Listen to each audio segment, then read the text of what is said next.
Hey there, everybody.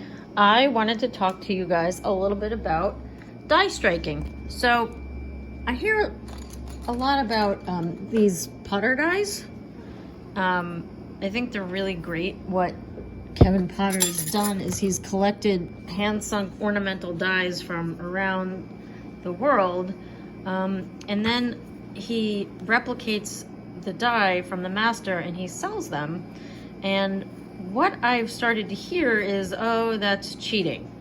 Well, I wanted to talk to you about that. So this is an early 19th century Tiffany Company demi-tasse coffee pot. Most would, agree with me that it's of the highest quality. It's beautifully made. It's highly ornamental. It's in here for repair. It needs new ivory insulators, so I'm carving new insulators. But my point is, these really gorgeous, this shell and thread pattern that you see in the spout, see this beautiful pattern that, looks like repoussé work? This is a die-struck spout. It is struck in two halves. The seam is down the center. There is a solder seam, kind of see it down the center. This is how these things are made.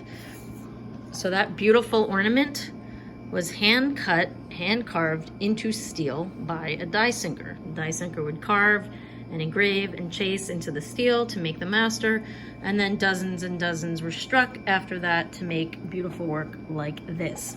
This border here is actually hollow on the inside. It was rolled right into this body. This is all one piece, the bottom of the body and that shell and thread border that is not repoussé.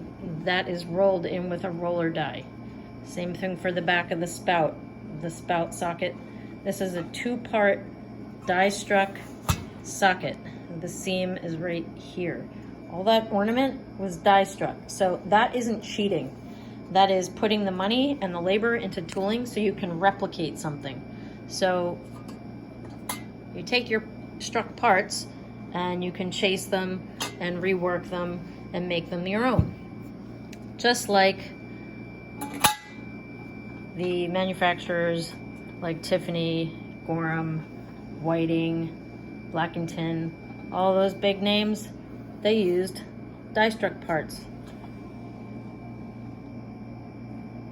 It has no less merit. In fact, arguably it has more merit than carving a wax and casting. It's just a way to replicate an ornamental part without having to make it every single time. That was never done. These are little die-struck caps for the finial of the lid.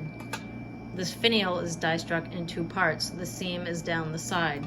That was made in a die. This is a very valuable, beautifully made demi-tasse coffee pot. Early 19th century Tiffany & Company.